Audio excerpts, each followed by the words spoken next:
Well, hello there and welcome to the live recording of another episode of Marketing Scoop, the podcast brought to you by Semrush. We're just going to breathe here for a couple of minutes and say hi to everyone or a few people, depending on how many people show up, as they're watching live, as you're watching live, as we're just getting started here. And then we'll start the proper podcast recording. And that, of course, is the recording that is available in iTunes now and all your good podcast stores. In fact, I'll show you the landing page. If you just go to semrush.com/podcast, you can get the link to whatever your preferred podcast catcher is. It could be iTunes, Apple, Android, Stitcher, Overcast, Spotify. If you don't know which particular podcast app to use, that you can always click on subscribe on Android if you're using Android, and it'll give you a selection of different apps to use. So subscribe to the show if you're not already, because it's always good just to make sure that you don't miss an episode as they come out. And we've got some people started to trickle into the live audience. Welcome, and thank you so much for joining us live. Where in the world are you joining us live from? I ask that most weeks, but it's good to just get a feel for the people that happen to be joining us live.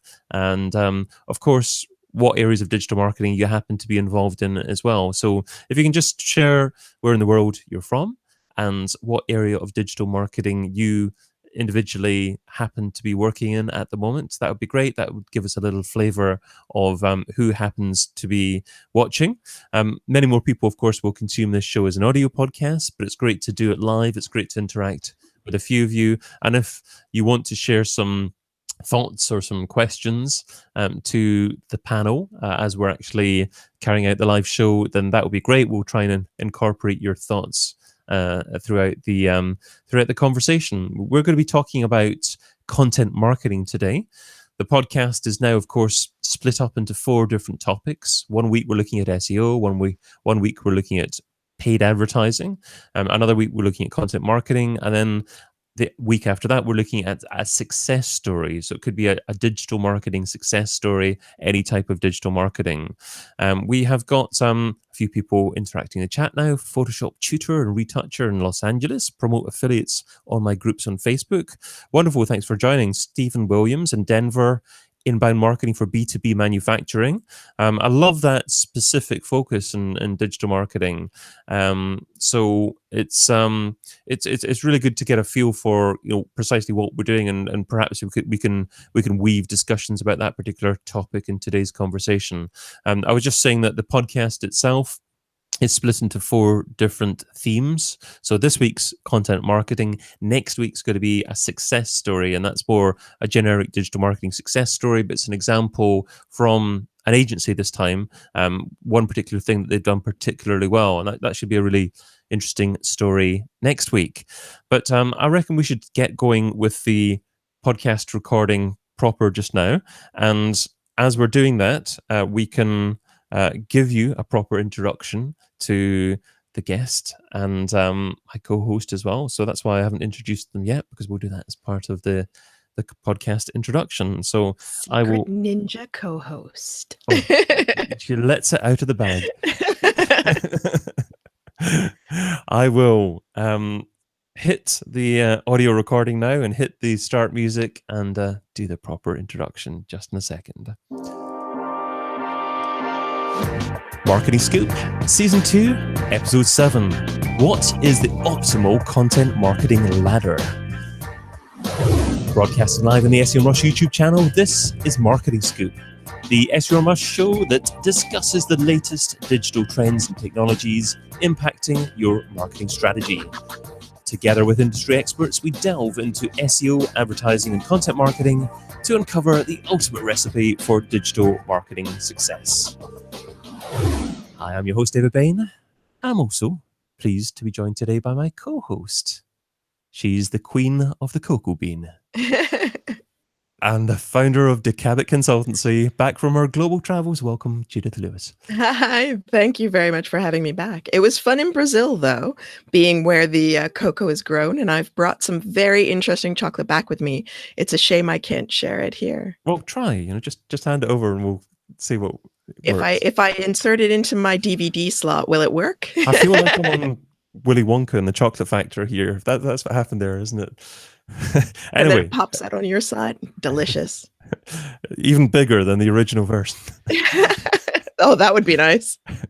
So today's guest learned digital marketing lessons from the Battle of Dunkirk. He's a marketing consultant, trainer, and natural storyteller. Welcome to The Scoop, the founder of State of Digital and Speak with Persuasion, Bas van den Beld. Hey, David. Hi, Judith. So thank you for having me. It's an honor to be on this show. It's an honor for us to have you here. Thanks for joining us, Bas. Today, of course, we're asking the question, what is the optimal content marketing ladder? So I guess the first question is, Bas, what is a content marketing ladder? Yeah, what is it in the first place? So one thing that I've noticed throughout the years, actually, and it to be honest, it was getting worse up until last year at least, and still is sometimes, is that when you go online, there's more and more content constantly there, which then makes for two problems. One problem is the one for the searcher, basically, the one that wants to consume the content, because they can't find what they should be finding, and they get lost in all the mass amount of content.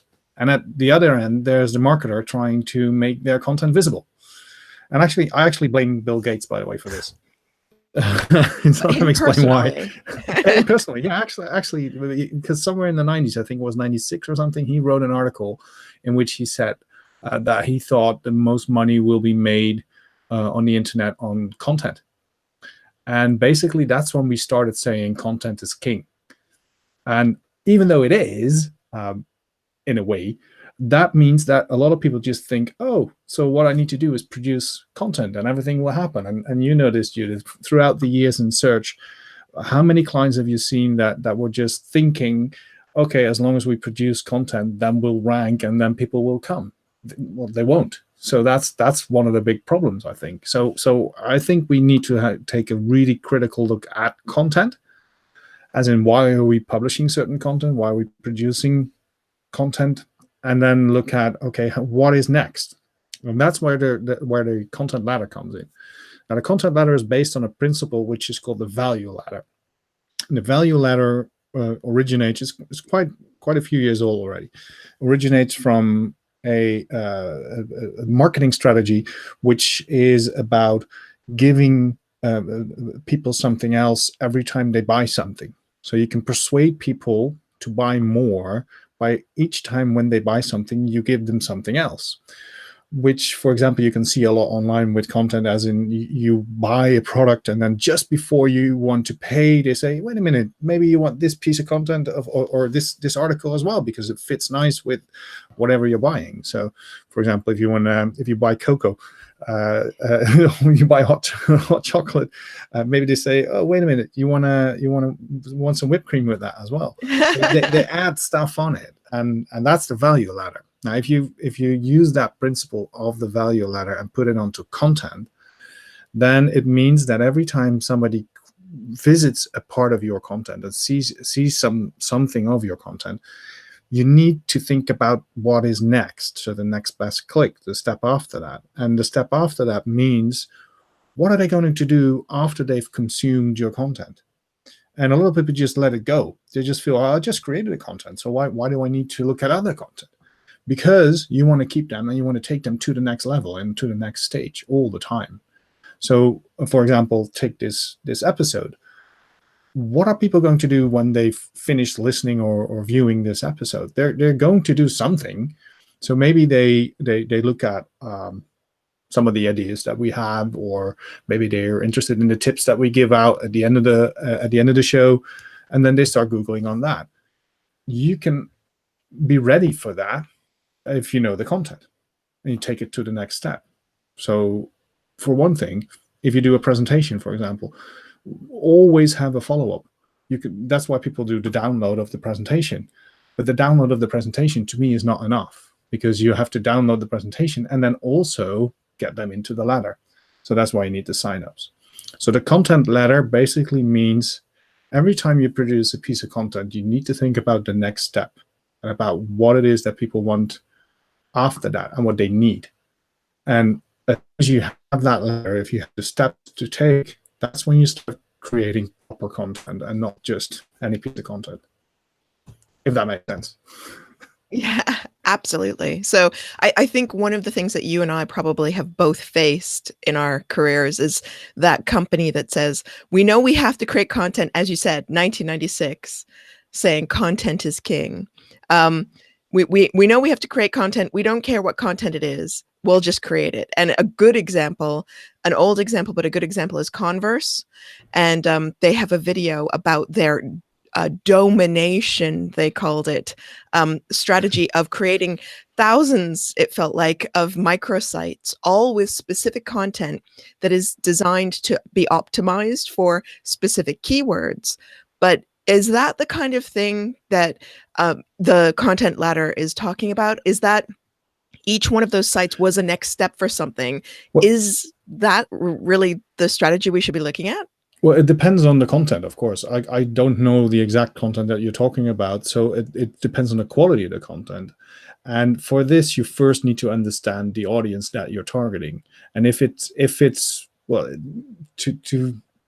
I hate to bring this up, but to quote Google, it's about the user.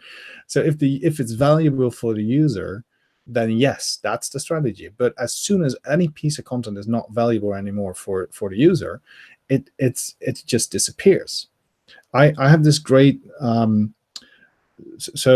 this strategy that I use with clients is that I go into the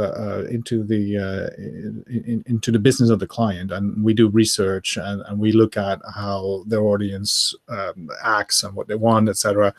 But one of the first things that I do has nothing to do with the actual audience and the content that we're going to create. It has to do with the content that's already there. And we're just going to count the number of content that they're producing. But then we're going to label it. And we're going to label it as in content that is meant to be salesy, content that is for sharing, content that is educational, all those different types of content. We just like write down how many a month are you producing on this content. And then we create a visual graph of that.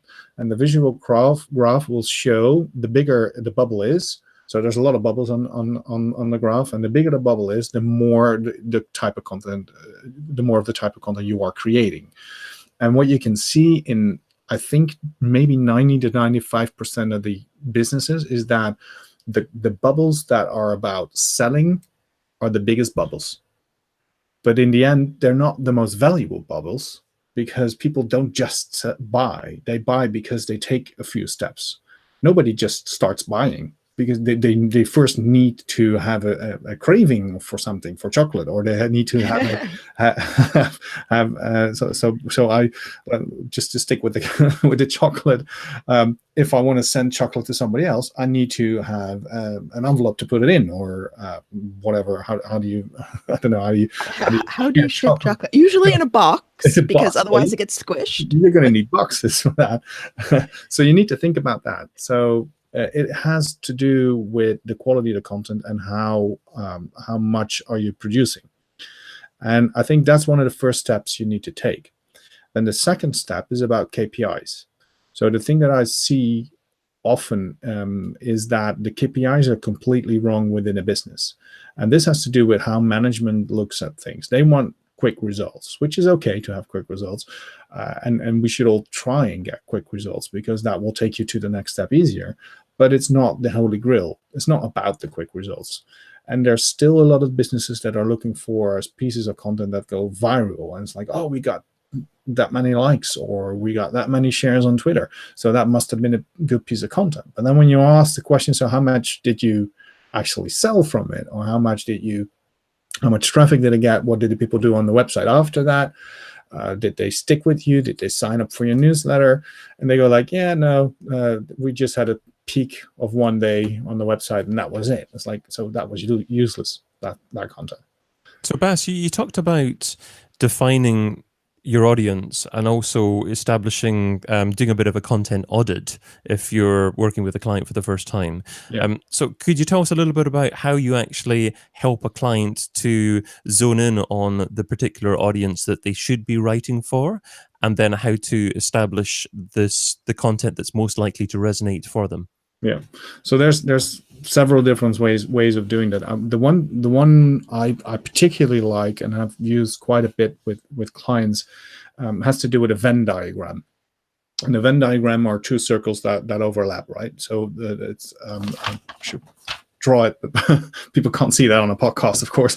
But the Venn diagram, if you look it up on Google, you'll see that it's two circles that are overlapping a little bit. And what you want is that if you have your content, then the left one is you and the right one is your audience.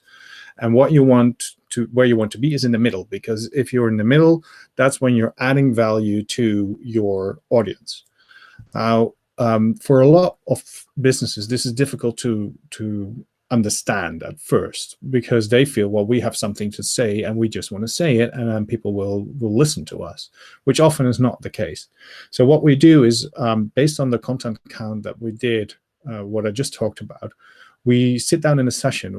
We take a lot of different people from within the company, and first we start filling up the circle that is about them, so the content that they create and the knowledge that they have.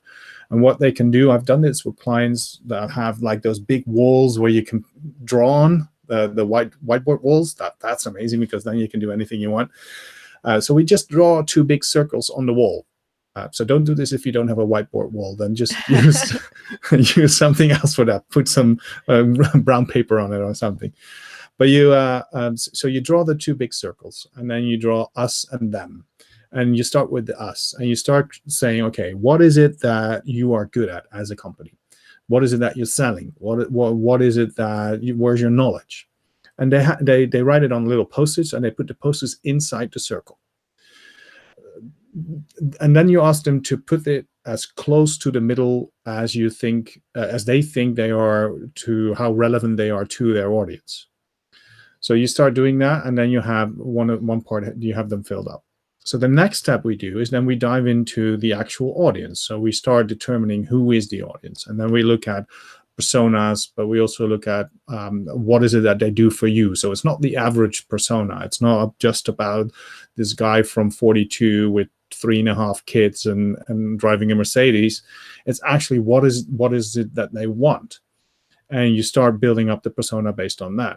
And then I have some free tools that I use within this session, and some of them are paid tools as well, by the way, because I'm also using Semrush for that. So what we do is we split them up in groups, and then we ask them to do a little bit of research, just like 15-20 minutes, on questions that people have online on those topics that we just determined as being important for the client. And then they come back with questions, and then they will start realizing that, wait a minute, this is not exactly what we're doing now, because they write down the questions and the topics of the clients, the potential clients and audience, on post-its as well, and start putting them in the them part of the circle. So that's in the other circle. And again, the more to the middle is the more close to what in this case, client is actually knowledgeable about or is selling. And what you will see is that you make it visual, how close they are to the actual audience that they're targeting. And the most interesting part here is actually when you see people get up and they're allowed to move around the post-its whenever they want.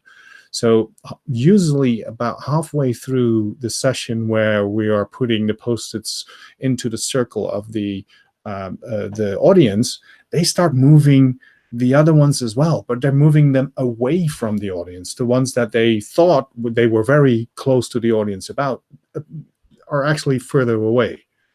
And at the end of the session, you have like a full image of what is it that we're knowledgeable about, and what is it that the audience actually wants. And it gives you an overview of where it is that you should be focusing on, and also an overview on what is the content that you can lose. because that's one of the things that we start doing after that, as in because people never have enough time to, like, we need to produce a newsletter as well, so how can we produce this piece of content also? It's like, because you're not going to produce the newsletter anymore because it's not useful. So that's what we're trying to do, to show the client what it is that they're doing, how close they are to the audience, and if it actually makes sense what they're doing now, or if they should change the way they're doing it. And only after that, we start looking at actual content and looking at, this is the type of content that we're going to produce. So we don't look at whether we're going to produce an article or a webinar or a podcast or whatever type of content until way into the actual project. So And yeah, go for it, Judith. Sorry. I was going to say, so is this a technique or a strategy that you think that you can help or that you can recommend for our listeners to have a go at? Absolutely, yes. So just doing it yourself is very interesting, because it's easy for any person or within a business to write down what type of content are you creating. It's also easy to write down what it is that you're knowledgeable about. And so that's the easy part. The more difficult part usually is the research part, as in, what is it that my audience actually wants and who is my audience? But even with the free tools available and tools like Semrush, you can easily do this. I spend a lot of time on Quora, for example, the question and answer website, because if you just put any topic in there, put content marketing in as a topic in there, and you'll find a lot of people asking questions about content marketing. What is it? How can I use it? What is important to me? And I don't spend a lot of time answering those questions on Quora, but they are the root of a lot of the content that I produce. So are you also concerned about the quantity of people who are typing in those types of queries, or is it just simply the exact match of that type of query in relation to your audience that you're targeting? Well, of course, you also look at the quantity. That's basic old-fashioned keyword research, as in how many people are asking certain questions, and that's one of the places I look as well, by the way, on Google and Bing, of course. So what is it that people are searching for? So yes, the more people that are searching for it, the more the problem exists. But you don't just stop there. You look beyond that, because the more you find that there are questions, probably there's also more competition. So what you're looking for is to find your little niche, is to find the area where there's still enough people asking the question, and there's still not too much competition, so it's still valuable. And then you take the value ladder, so the content ladder in approach as well, because every piece of content needs to have a purpose. And sometimes when people see questions that are asked a lot, they think, that's it, that's what I'm focusing on. But you need to ask yourself, so why are they asking this question? And if you figure that out, then you will find that there's other topics actually that go before this. So one of the examples I had was actually with dishwashers several years ago, which I did. I've presented on this before as well, so maybe some people have seen that in one of my presentations.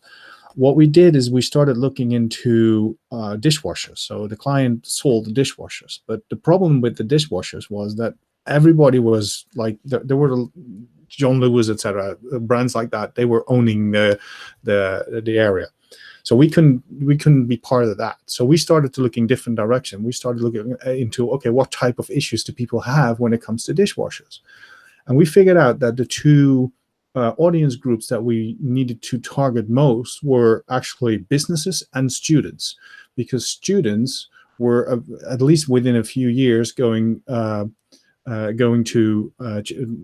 leave their house and buy a new house, and then they would need a dishwasher. And the offices, that was interesting because they use the dishwasher quite a bit, and that breaks up quite often.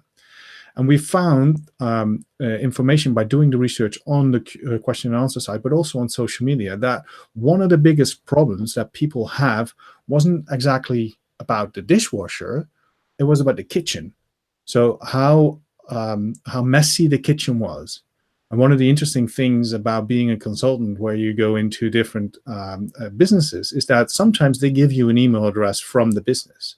And if you get the email address from the business, you don't just get the regular emails. You also get the emails about, hey, there's cake, but also a lot of emails about, when are we going to clean up this kitchen? Why did you not fill the dishwasher? Why did you not clean the dishwasher? So we found that actually one of the biggest issues that people had were not about whether or not to buy a new dishwasher, but to make arrangements so that it would get cleaned up and cleaned out in the case of a dishwasher. So what we did is we created several different types of pieces of content, all within the ladder and all in different steps.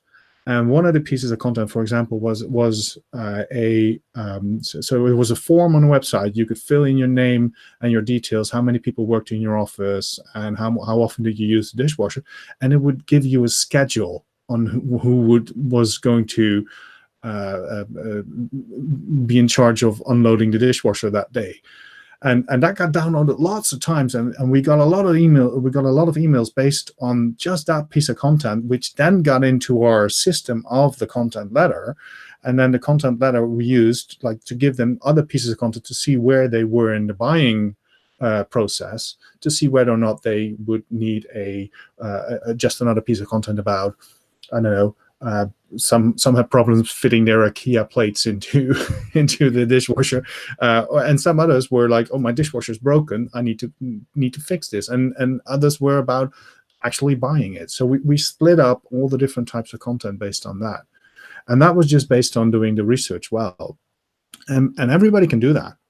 This is not like we weren't using any high fashion tools that were very expensive or that people couldn't see or anything.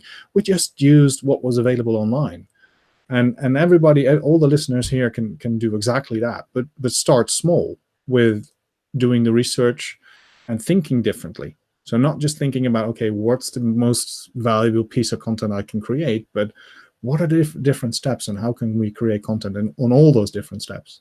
So the example Sorry, I was just going to say, so finding the pain points. Yes. So one of the examples that you talked about there, Bas, was the opt-in in order to get more information about the dishwasher. Mm-hmm. Does that mean that email is the drive that gets people up the content marketing ladder? It's one of the most valuable ones, yes. But if you look at these days, chatbots can do almost the same. So there's software that you can use to use Facebook chatbots that can do exactly the same as the email the email segments. So next steps in the email. So email still is a very important one, but chatbots can do the same. It just depends on the audience. So where is your audience? So don't go building chatbots if your audience is not on Facebook. That wouldn't make sense. Is that the primary way that you actually segment your audience, though? What do you mean? Which way? If you mentioned your examples of targeting either businesses or students, in order to establish exactly which market they were in, is asking them that question as part of the opt-in the way that you would define who they are, or were there other ways that you actually segmented your audience? No, if you ask people where they are, they're going to lie. So that usually, if you ask people a question about something that they do, they're going to say, I'm never on Facebook, and then turns out they're always on Facebook. So that won't help. So of course you ask them questions about, give us your Facebook account, for example, or so you can look into that. Facebook groups are very interesting to look at, and whether or not people are part of the Facebook group means that they're interested in certain things as well. There's I forgot what it's called, but there's a little tool that helps you search through Facebook and Twitter and LinkedIn, which is basically a little search tool. Let me see, I have it here, I think, so I can find the name for you. Sure. So it's called Facebook Search. Which is designed by Intelligence Software. So what you can do is you can search through Facebook, Twitter, and LinkedIn on specific terms and keywords, and you can find people that are interested in that topic. But you can also find groups that are there, or hashtags or anything like that, and then you can, based on that, you can see whether or not people are talking a lot about it on a certain platform, and that makes more sense to target that specific platform. if there's no Facebook group, then usually Facebook is not the place where you want to be on a certain topic. Wonderful tips. We're veering towards the end of the episode already, but I think Judith had another query that she was going to step in on there. Yeah, for our listeners, I was wondering, earlier you said that people's KPIs are often wrong. Do you have any tips on what KPIs our audience could be looking at when they're starting this project? Because of course, not everyone can access you. So any tips that you could share with us so that we can be measuring things better would be fabulous. I'm pretty accessible, by the way, through different platforms. So start at the end. So a lot of people start at the beginning. They look at Facebook and then they go like, okay, how many likes can we get? Start at the end. So what is it that's going to make you most money? So you're starting at the top of the ladder in this case. Where is your value? And then if you know your own value, you start going down the ladder, and based on that, you can start determining your KPIs. So the most important KPI is how much are you selling. So if you're actually selling your product or your service, and then based on that, you go down the ladder, and each part of the ladder has a different KPI, because the next step on the ladder, if you go up, is what you want them to go. So you first build the ladder, and based on the ladder, you're going to determine which KPIs are important. I'm not going to say to you, so that means you need to have X number of Facebook friends or fans or whatever it's called these days. They keep changing that, but it's also and especially about okay, are we getting them to the next step of the ladder? So that's the KPI. And you start on top of the ladder and then go down. So that's the best advice I can give, I think, on KPIs. And don't listen to your boss in this case. Those are the ones that go wrong. We could keep this conversation. We could keep this conversation going on for an hour and a half. 2 days, I'm sure. But we'll have to get Bas back on another episode. Wonderful stuff you shared there, Bas. But there's still time just for a final thing, and that is an actionable tip.